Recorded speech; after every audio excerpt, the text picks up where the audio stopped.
It was the way the wind moved the curtains that night soft. Careless, like nothing in the world had changed, that broke me the most. My name is Ellison.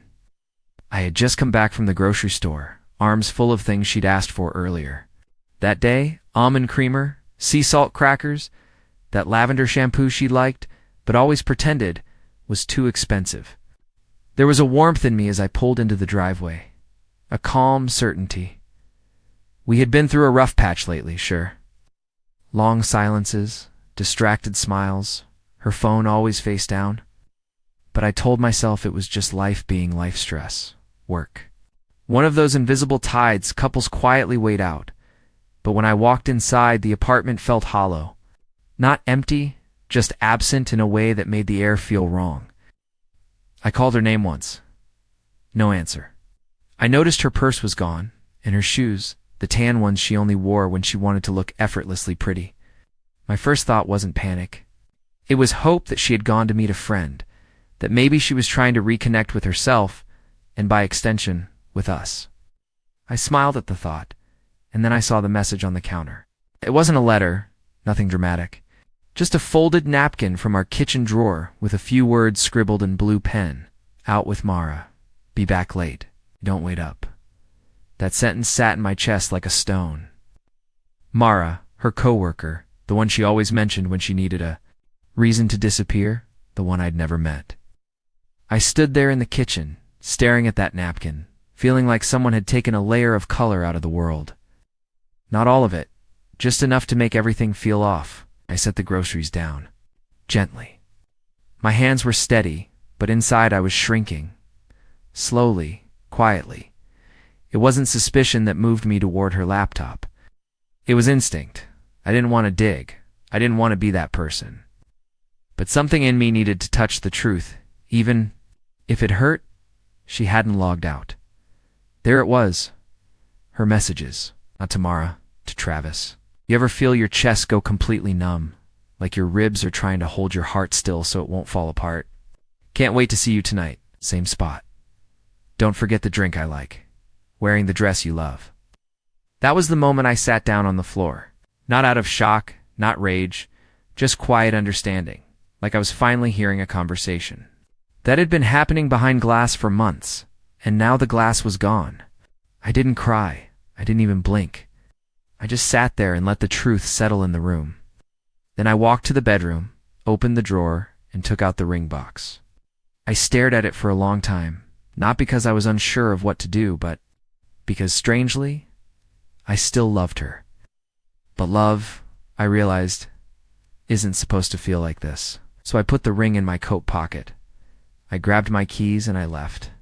Not to chase her, not to argue, but to return something that never truly belonged to her anymore.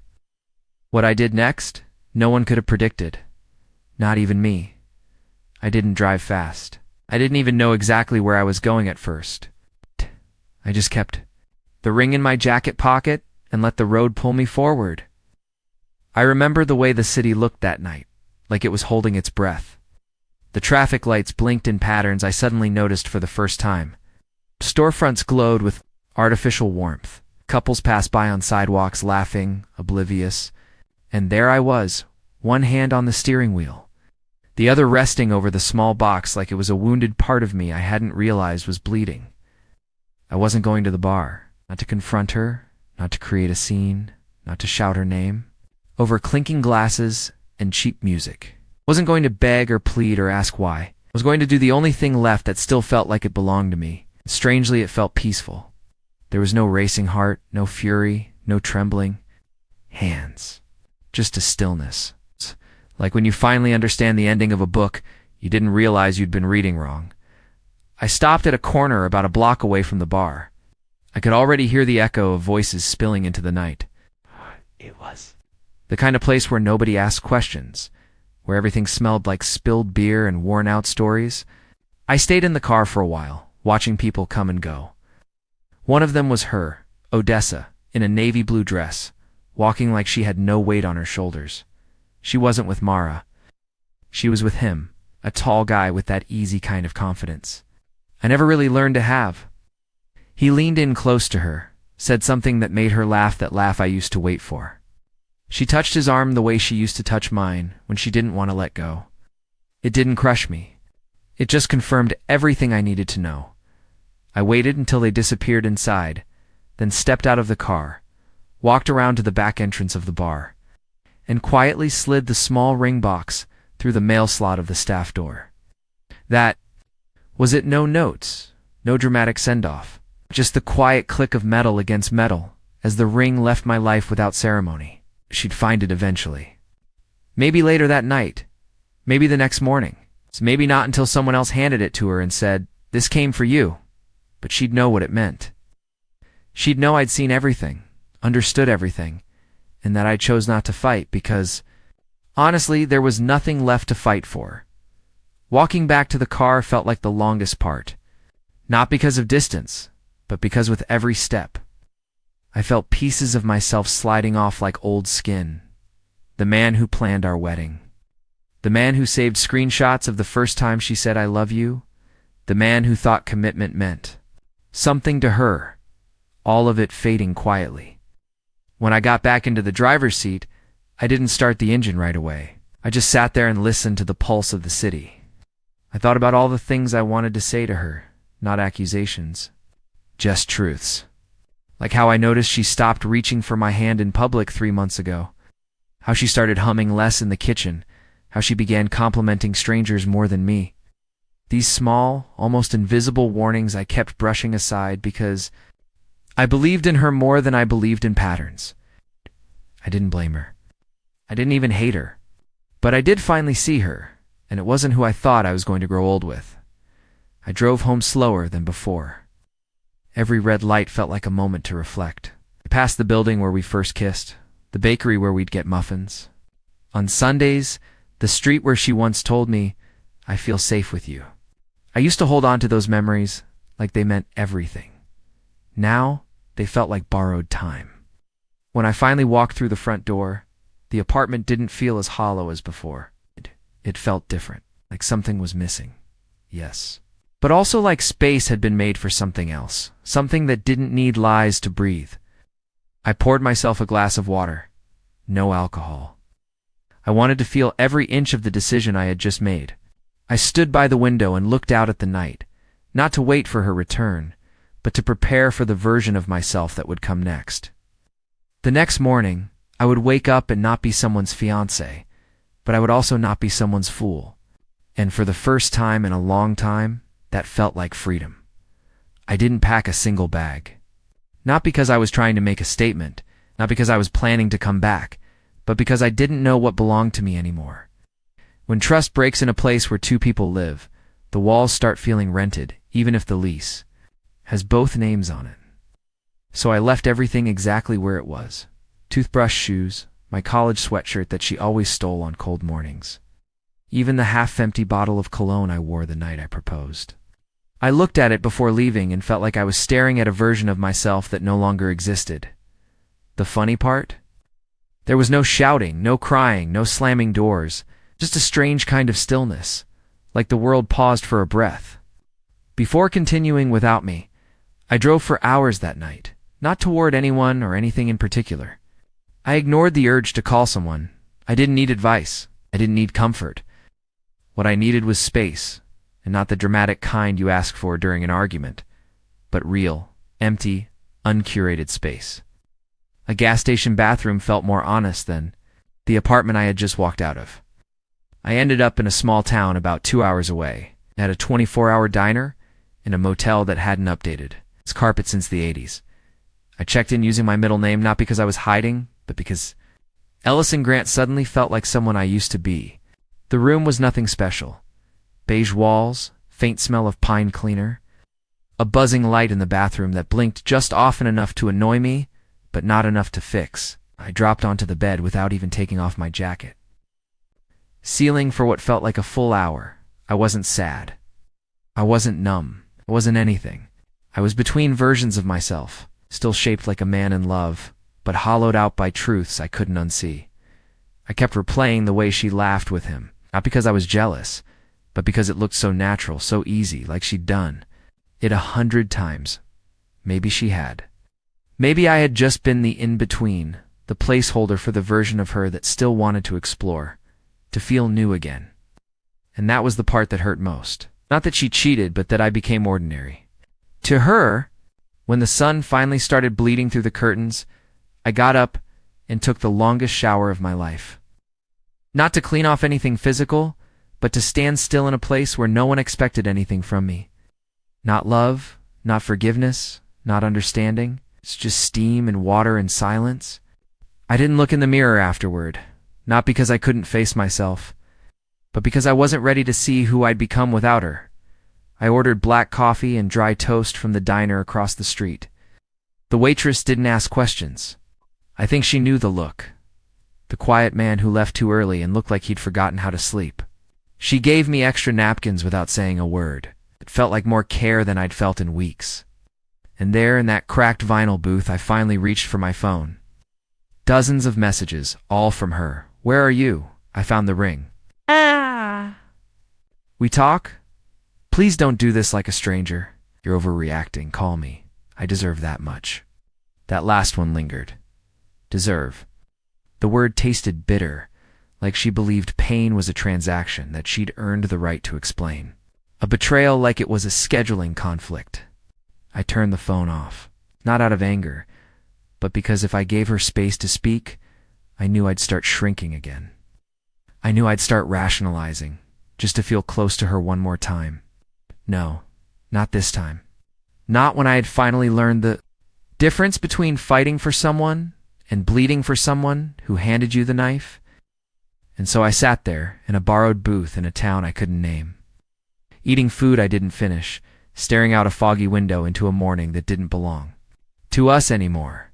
The past was behind me, but the hardest part was yet to come. She called my brother. That's when I knew she wasn't confused. She was cornered.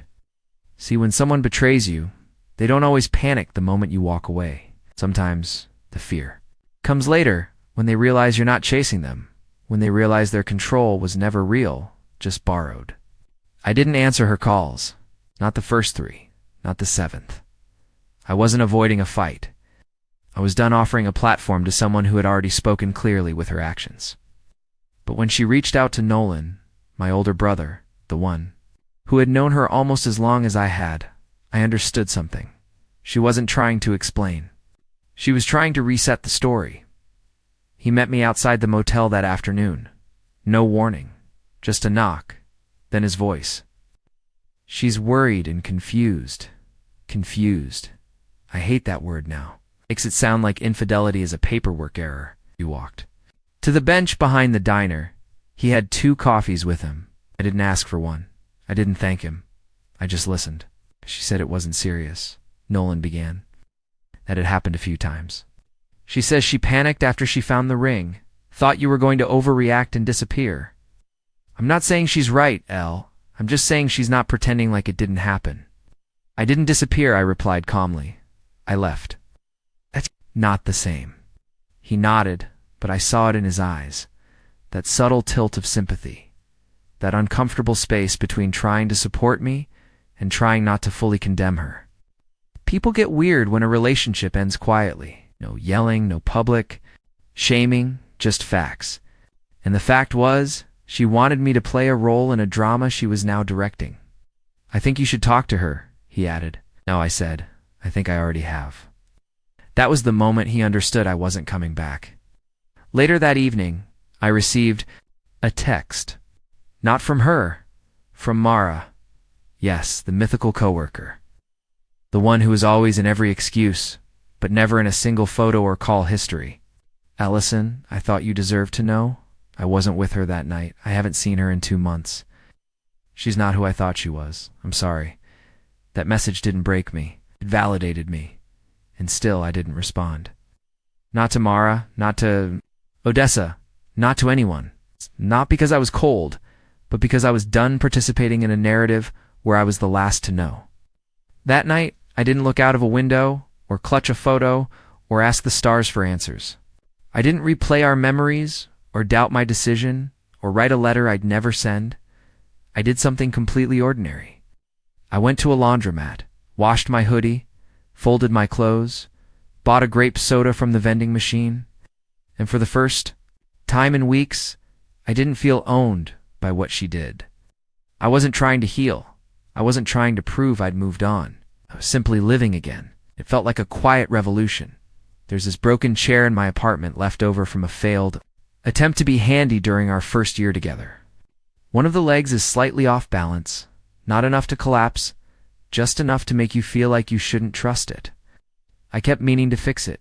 She kept saying she'd just throw it out. Never agreed on it, and somehow, after everything that's happened, it's still here. That's what I sat in when I got back home. Yes, I went back.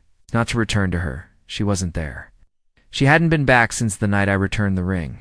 Her things were still where she left them. A half-done crossword on the kitchen table.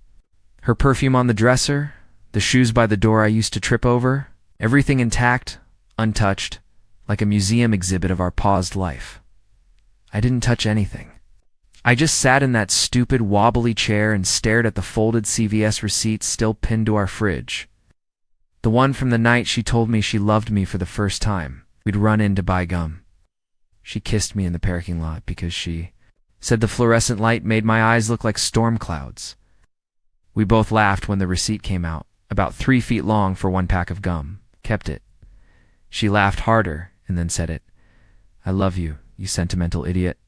That receipt is still there, slightly yellowed, corners curling. I didn't cry when I saw it. I didn't feel nostalgic. What I felt was interested. Not in her, in me. Who I was in that moment. Why I believed it all. Not because she said it convincingly, but because I wanted it to be true so badly that I missed everything else. She texted me again that night. Not asking to talk, just, I think you're being dramatic, but I get it. I need space too. That was the most honest thing she'd said in weeks. She needed space, the kind you create by walking away before the other person notices you're not standing next to them anymore. The kind where you go out for air and just never come back the same. I didn't reply. Not because I was angry, but because silence, for once, didn't feel like surrender. It felt like accuracy. Later that evening, I went into our shared Amazon account and removed my name, canceled the shared calendar. I unsubscribed from the streaming service we used to accidentally binge together. I deleted the grocery list we built together every week, item by item, argument by argument. I left the apartment cleaner than it had been in months, not to impress her, because I needed to know I could restore order without asking someone else to help me do it. I didn't burn anything. I didn't throw away her stuff. I didn't need to punish her. It would have required energy I no longer wanted to spend. It was over, and I was just tired of pretending like there was a next step. I fell asleep on the couch, not from sadness, just because I didn't feel like making the bed anymore. When I woke up, it was still dark. The air smelled like lavender, and leftover chicken from a meal I didn't finish. I stood in the hallway for a long time, looking at the closed door to our bedroom. I didn't open it. Some rooms are better left untouched, at least until you've decided what you're trying to find inside them. The first thing I noticed was how fast the milk expired. When two people live together, grocery items tend to vanish in patterns. Oh, milk. Runs out every 4 days, bananas go brown on schedule, the peanut butter jar gets scraped with increasing aggression near the bottom. But in the last 2 weeks, I started throwing things out more than I used to. I wasn't eating less. I just had no idea how much she had consumed until she wasn't here. That's how it began. With inventory. The coffee filters lasted longer. No hair in the drain. The laundry slowed to 1/3 of what it used to be. The bathroom mirror stayed clean. I didn't find foundation prints on my towels. The throw blanket on the couch never moved. Waking up in the middle of the night to turn off lights, she always forgot to switch off. The apartment adjusted faster than I did. I didn't tell anyone that we'd split, not really. I just stopped bringing her up in conversation. My coworkers noticed I stopped smiling when I looked at my phone. My mom asked if we were still doing Thanksgiving together this year. I told her we'd talk about it later. There was nothing dramatic. No blow-up, no screaming match or ultimatums. Just silence. Long, factual, unquestioning silence. Ran into her cousin at the bank. He asked how Odessa was. I told him she was busy these days. That wasn't a lie. She was busy, just not with me. She texted me 3 days ago. Not a long message, no request for closure, no fake apology, just a single question. Did you cancel the florist? That was it? No. How are you? No, I'm sorry. No acknowledgement of the space that had grown so wide we didn't even remember how to refer to each other. I didn't reply. I let the florist call her instead. Later that night, I stood in our kitchen now. My kitchen now and realized something strange. The place hadn't just changed. It had stopped reflecting who we were. It was neutral now, like a stage after the play ends, like the last page of a notebook someone stopped writing in mid-sentence. The mug with the chipped handle, still there. Her book with the bookmark she never moved past page 142, still there. The stack of magazines addressed to both of us, Odessa and Ellison, in neat print. I threw them out. But the thing that stood out most? The quiet had a personality now. It wasn't uncomfortable, it wasn't heavy, it was just different. Like a roommate who doesn't talk, but always shows up on time. She hasn't come back. She probably won't. But she'll remember the moment the ring appeared at the back door of the bar. The moment she realized someone didn't yell or demand answers or cry in the street, someone simply understood and left. That's the part I'm most proud of. That I walked away not because I was weak, but because I was awake. She used to write her name on things, sticky notes, receipts, the corner of the dry erase board on the fridge, Odessa, not cursive. Sharp angles like she was trying to remind the world she had shape. Now it's fading everywhere. I walked into the pharmacy 2 blocks down. The one she always insisted was cleaner than the chain stores. The woman at the register asked if we were still picking up prescriptions together. I said no. She didn't ask why. That's how most people react. They feel it. They don't say it. Her name used to appear on my phone at least 10 times a day. No. It's buried somewhere in the call log, far beneath my last dentist appointment, and a call from the bank I forgot to answer. I haven't deleted her number. That would require intention. This isn't that. This is erosion. Our neighbor, the one from across the hall with the terrier who always barked at her perfume, saw me taking out the trash. She smiled with a pause. She didn't say her name, just said, "You okay?" I said, "Yes." I wasn't lying. Not really. At the grocery store, her favorite salad dressing was on sale. I walked past it without stopping. Didn't even flinch. That surprised me more than anything. I passed the park where we once argued over who forgot the picnic blanket. It used to feel like a story worth retelling. Now it's just a patch of grass. I ignore it red lights. I logged out of our shared cloud calendar. She emailed me asking why. The subject line was, I was going to handle that. That's all it said. No greeting, no context. Just a mild complaint, like I'd moved a coffee mug from the wrong cabinet. I didn't answer because I don't want to win an argument over an expired life. She hasn't called. And the longer it stays that way, the more I realize she expected me to hold the door open even after she walked through it with someone else. Maybe not for reconciliation, maybe just for the echo. But echoes need walls, and all I've been doing is tearing them down one small, quiet decision at a time. I woke up early, before the sun got serious. No dream, no phone vibration, just that rare kind of silence you notice not because it's heavy, but because nothing feels wrong inside it. I stretched, turned off the alarm I didn't need, and made a single cup of coffee. Not for 2, just 1. There was no trace of her anymore. Not in the apartment, not in my head, not in the rhythm of the day. She became something like a chapter I didn't skip, but also didn't reread. I opened the window, not metaphorically, literally. I let the air in. It was cool and indifferent. The sky looked undecided. I like that.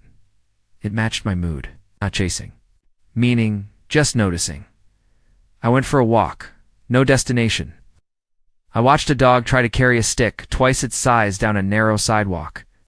I watched 2 old men argue about lawn care outside a hardware store. I laughed quietly to myself and didn't think about whether she would have found that funny too. At the cafe, the barista asked if I wanted the usual. I hesitated. I realized she was talking about my usual, not ours. That moment felt bigger than it should have.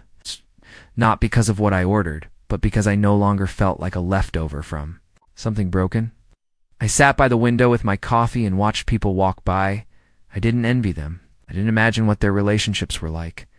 I just let them be people I'd never meet. That felt freeing. Not bitter, just light. A little girl walked past wearing glittery shoes and a paper crown. Her dad carried a balloon and a tired smile. I smiled back, not because I missed something, but because I knew I'd be okay building something new in a different time with a different person, or maybe just with myself. It took me a long time to reach this point. Not to forgive her, not to understand her, but to stop holding space for someone who no longer showed up. And when I stood up to leave, I didn't glance back at the table, didn't check my phone, didn't second-guess the path. I just walked forward.